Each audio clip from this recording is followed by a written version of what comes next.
Hey, Push. This is Mr. Salinas here. I wanted to take some time and go over one of the five major things that we want to take away from time period two. As you saw in period one, I went over five things, and in class or in some combination of a screencastify, I went over what were some of the main things. So today, I want to focus on five items, or I'm sorry, on one of these five items, and that is number one. In the future, I'll make some screencastifies or I'll go over in class with you guys regarding the other areas. But some of this stuff should start and become review as you're reading the text and as you're overviewing the notes, and then more importantly, as you're doing the student virtual notebook. So let's get started. So this one here says Spanish, French, Dutch, and British colonizers had different goals that impacted the economic, political, and cultural development of their colonies and shaped colonizers' interactions with American Indian population. All right, so we're going to focus on the Spanish, the French, and the British. The Dutch are a big player in what today now is New York, so please make sure that you reference that in your textbook so you understand that. But for today, I'll focus on those three major powers.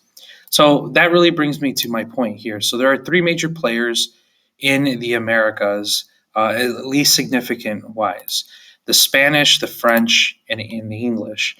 And they come in sort of that order. The Spanish are the first one to come here after Columbus. The French will kind of go towards the interior, what today's Canada, and the Midwest, what today's United States. And then the English will settle right around the coast. Their colonization style really came in multiple, I guess you could say, facets.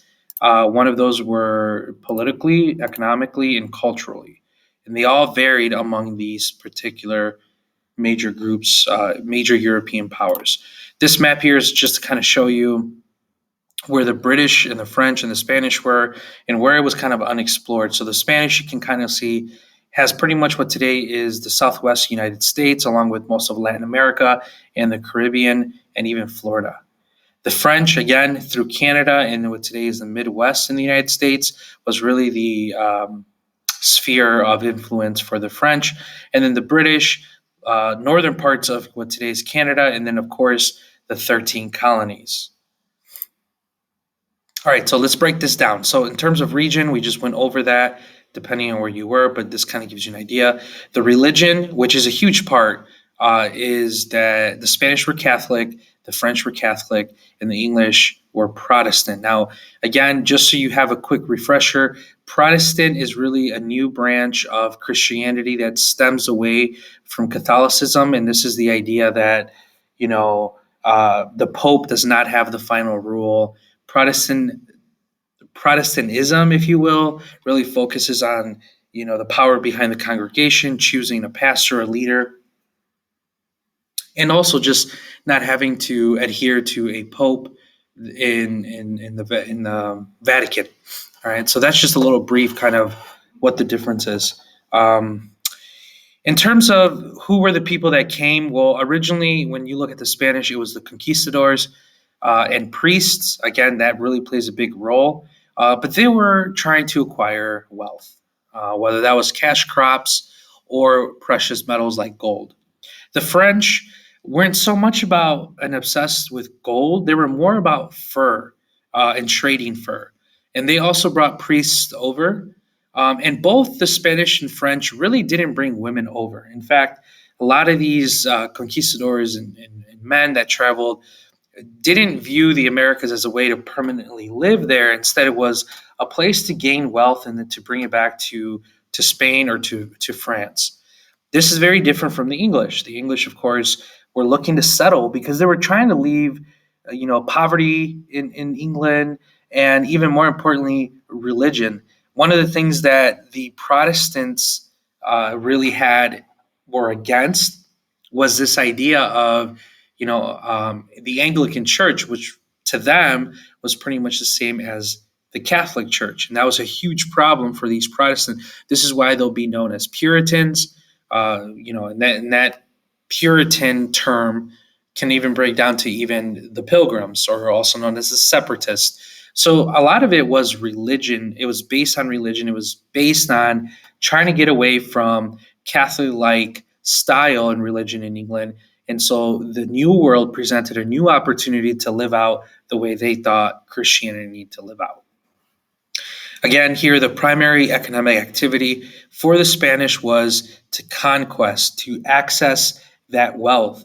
Also, labor. How do we put people to work where it's cheap or non existent in terms of paying and benefit off the land? One of the systems that they'll use is the encomienda system. And this will prove to be extremely unfortunate for a lot of the natives in terms of treatment, which we'll look a little bit at here in just a moment. The French, again, fur was their driving force, was not so much of precious metals. It's to establish trade routes within the Americas. And really, their conquest was more about setting up forts and posts, cities like New Orleans, St. Louis, which is like along the Mississippi River. Those were the main reasons. In terms of economic for the English, agriculture, farming. Okay, it wasn't so much precious metals because by this point, it was well understood that gold just wasn't something that was a natural resource in what today is the 13 colonies. Or I'm sorry, I guess I should say the East Coast of the United States. Settlements. The Spanish, one of their main ways of settling were missions.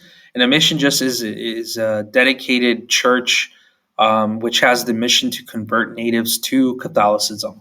The French had more trading posts, as I mentioned earlier. This was their primary settlement form, whereas the English, again, once again, you could see that the English are more about staying here, new opportunities. And so this is where that concept of America gives you a new opportunity, or you start to see why people right from the beginning are leaving to try to seek out a new world or a new opportunity. And this is what the United States will be known for. So they settle more in towns and farms. Also, the English brought women with them, their wives. So again, they're looking for permanent settlement. Number of colonists, both the Spanish and French, in comparison to the English, were in the few category. Excuse me.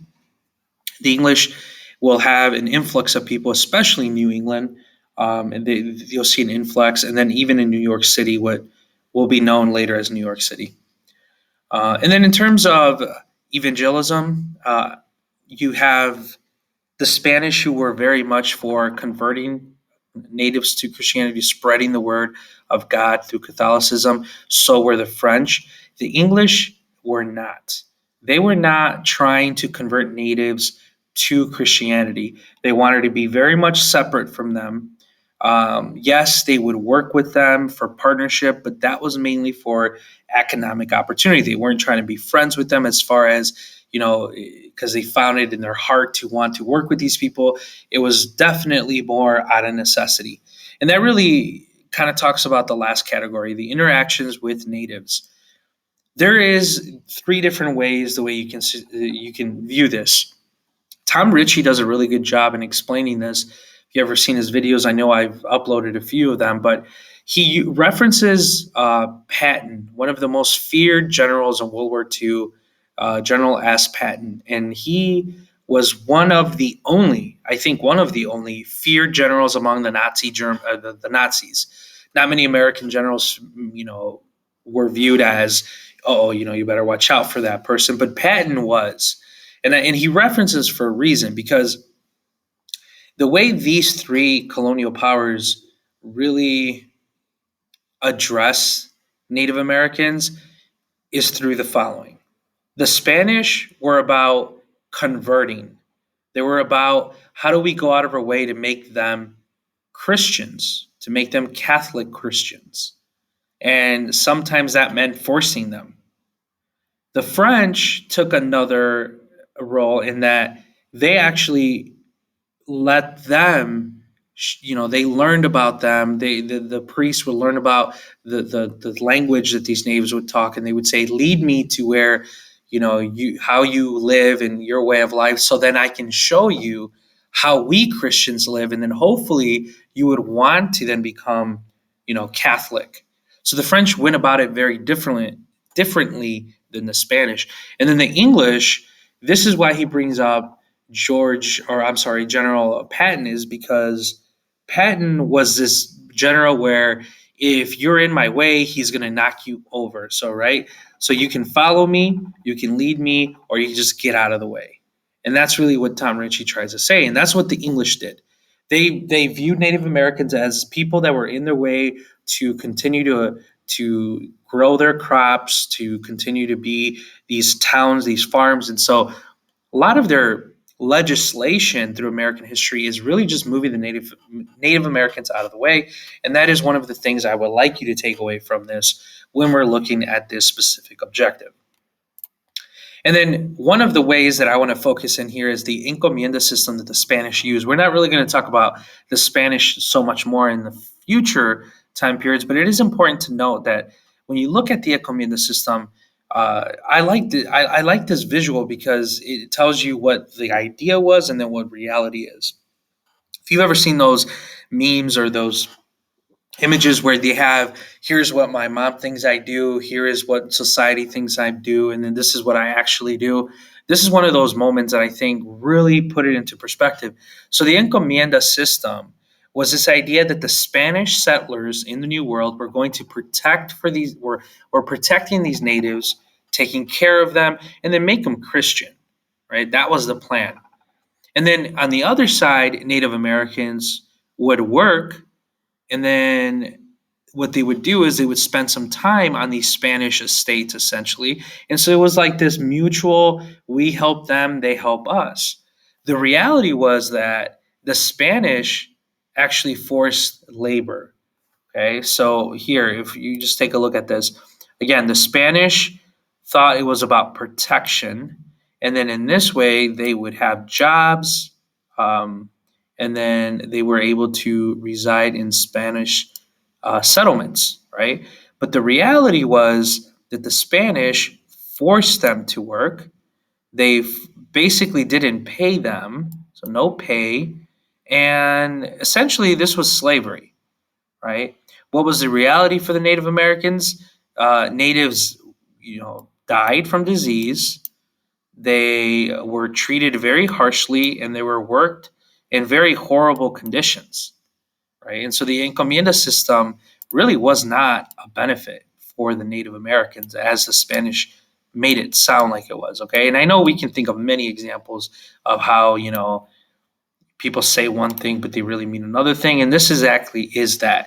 Now later on, the Spanish will introduce the repartimiento system, which is to replace the encomienda system.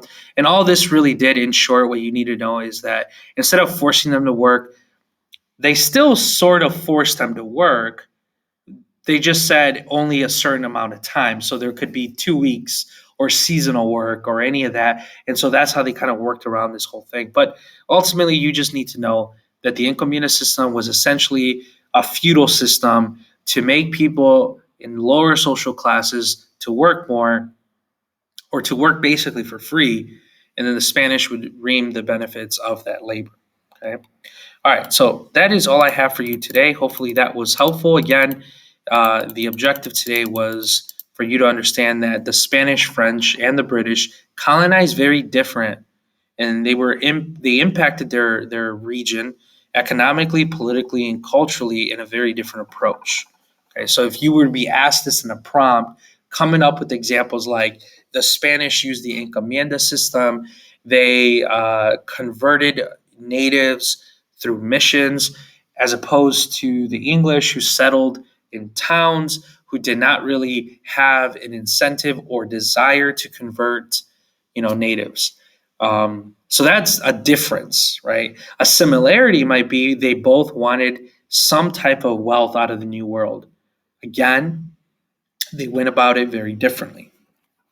All right, that is all I have for you today. Please email me if you have any questions, and hopefully this is useful. Thank you.